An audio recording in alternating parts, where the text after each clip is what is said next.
విజ్ఞాన్ గారు జగన్మోహన్ రెడ్డి గారు మొన్న స్టేట్మెంట్ ఇచ్చారు. ప్రెస్ మీట్ పెట్టారు. గతంలో కూడా ఆయన చెప్పడం జరిగింది. అసెంబ్లీ సెషన్స్ ఎప్పుడైతే జరుగుతాయో అప్పుడు నేను అసెంబ్లీకి రాను అని ప్రతిపక్ష హోదా నాకివ్వరు కాబట్టి, నాకంటూ ఒక గుర్తింపు లేదు కాబట్టి, సో ఇలాగే ప్రెస్ ముందుకొచ్చి ఇలాగే మాట్లాడతాను అని అన్నారు. ఈవెన్ వాళ్ళ ఎవరైతే తోటి ఎమ్మెల్యేస్ ఉన్నారో 10 మంది, సో వాళ్ళు వెళ్తారా లేదా కూడా క్వెషన్ మార్క్ వచ్చే పరిస్థితి చూస్తున్నాం. ఈ సిట్యుయేషన్ చూస్తుంటే మీకేమనిపిస్తుంది? జగన్మోహన్ రెడ్డి గారి పైన వాళ్ళ తోటి ఎమ్మెల్యేల పైన అనర్హత వేట వేసే అవకాశాలున్నాయంట సీరియస్లీ నిజంగా కొన్ని చిన్న చిన్న తప్పిదాల వల్లే చాలా పరిణామాలు ఎదుర్కోవాల్సి వస్తుంది. రాహుల్ గాంధీ గారి పైన కూడా ఒకసారి అనర్హత వేట పడింది, మీకు తెలిస్తే. అవును. మహామహుల మీద పడతాయి. ఎందుకు పడతాయి అంటే కొన్ని సభ మర్యాదలు అనేవి ఉంటాయి, మనం గౌరవించాలి. అవి ఉంటాయి అంతే. ఇప్పుడు ఫర్ ఎగ్జాంపుల్ మొన్న హరీష్ రావు అనేట ఆయన అదేంటిది లేఖ రాశాడు, రాజీనామా లేఖ. ఇది నా రాజీనామా చూడండి అని. జనాలు నమ్మేస్తారు, ఈయన రాజీనామా చేయడానికి.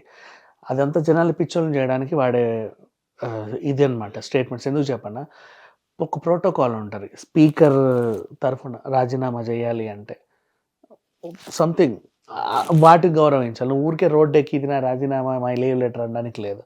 సేమ్ ఇలాగే ఇప్పుడు ఇక్కడ ఈ సిట్యువేషన్ చూడు. నేను బోను అసెంబ్లీకి అన్నావు.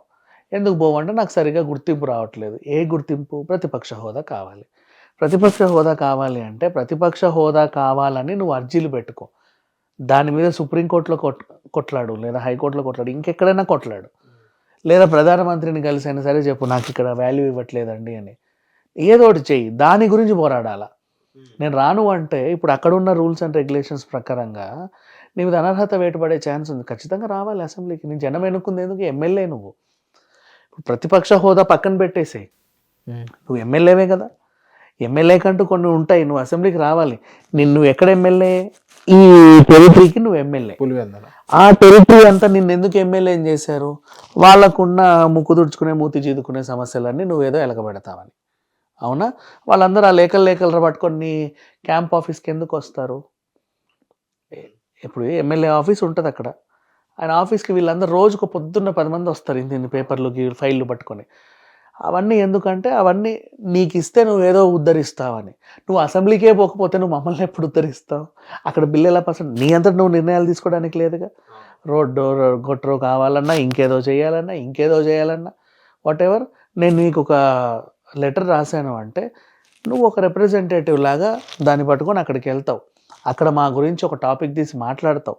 అప్పుడు అవతల వాళ్ళు కొట్లాడుతారు, అదేం లేదండి వేస్ట్, వాళ్ళకి ఇవ్వాల్సిన అవసరం లేదు.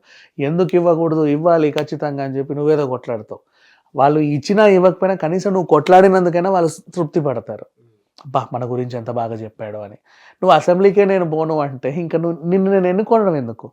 నీ బదులు నేను ఇంకొకరిని ఎన్నుకుంటే వాడన్న అసెంబ్లీకి వెళ్ళి కనీసం నాకు ఆ పెన్నో పేపర్ తెచ్చిస్తాడు కదా. అవును, అట్లాంటివన్నీ ఉంటాయి. సో ఇవి పాటించాలి. కొన్ని రూల్స్ రెగ్యులేషన్స్ ఉంటాయి, నువ్వు అలగకూడదు. ఇక్కడ నీ మానసిక స్థితిని అక్కడ ప్రజెంట్ చేయకూడదు. నువ్వు అలిగినా ఇంకేమైనా అయినా అది నీ పర్సనల్ ప్రాబ్లమ్స్ అవి. ఎందుకంటే నీకు అక్కడికి వెళ్తే వాడు ఎవడో ఇట్లా చూస్తున్నాడు అంటున్నావు, నీకు అక్కడ కూర్చోబుద్దాం అట్లా. అది నీ పర్సనల్ ప్రాబ్లం అది. But you have to sit there. నీ ప్రతిపక్ష హోదా ఇవ్వట్లా, సరే నిన్ను వదిలే.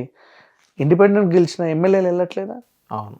ఎవడో ఇండిపెండెంట్గా ఎక్కడో అరవకొరో గెలుచుంటాడు, ఏదో పార్టీ నుంచి, ఏదో XYZ పార్టీ అని చెప్పి గెలుస్తాడు. వాళ్ళు వెళ్తారుగా అసెంబ్లీకి.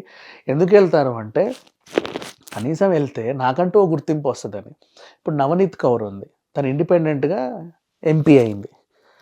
ఎంత బాగా మాట్లాడుతుంది పార్లమెంట్లో. తను బాగా మాట్లాడేసరికి బీజేపీ పార్టీలోకి చేర్చుకున్నారు. ఉంటుంది అంటే ఇప్పుడు నిన్ను కూడా ఎవరో చేర్చుకోమని నేను అడగట్లా. నీకు ఒకటి కావాలంటే ప్రతిపక్ష హోదా, వాళ్ళు ఎవరు ఇవ్వట్లా. నీకు కూడా ఒక అథెంటిక్ రీజన్ ఉంది. రీజన్ ఏంటంటే మోనోపోలీ మార్కెట్ ఉండకూడదు అక్కడ. ఎవడో ఒకరు ప్రశ్నించే వాళ్ళు ఉండాలిగా. అంటే ఇప్పుడు ప్రతి నిర్ణయాలు ఏకగ్రీవం అయిపోకూడదు. బిల్ పాస్ అయిందా అంటే మొత్తం మెజారిటీ ఎమ్మెల్యేలు ఉన్నారు కాబట్టి అందరూ ఓకే అనగానే రైట్ పాస్ అవ్వకూడదు. ఒకడు ఉండాలి ఖండించేవాడు. ఆ ఖండించేవాడు ఇప్పుడు లేడు. ఎందుకంటే నీకు ఉండాల్సిన 18 మంది లేరు. అదే ఖండించడం, నేను ప్రెస్ ముందుకు వచ్చి ఖండిస్తాను. ఖండించు.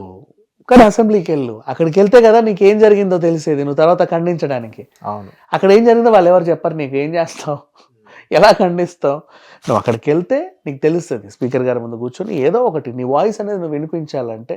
బికాజ్ యు ఆర్ నాట్, అంటే నీ పర్సనల్గా నువ్వు అక్కడికి వెళ్ళి నిన్ను ఓ జాబ్ కాదు అది, నీకు నచ్చినప్పుడు వదిలేయడానికి. అవును. జనాలు నిన్ను ఎన్నుకొని వాళ్ళ తరపున నిన్ను పంపించారు, తరపున అన్నప్పుడు వాళ్ళకి సమాధానాలు చెప్పుకోవాల్సిన బాధ్యత నీ మీద ఉంది. ఓకే. నువ్వు అక్కడెక్కడో వినిపించాలి. నేను అక్కడికి పోను, మీరు సమస్యలు అయితే తెచ్చి ఇక్కడ పెట్టండి, గుట్టలు నింపాను, నేనైతే ఎక్కడికి వెళ్ళి నేను ఇక్కడే కూర్చుంటా అంటే అది కుదరదు.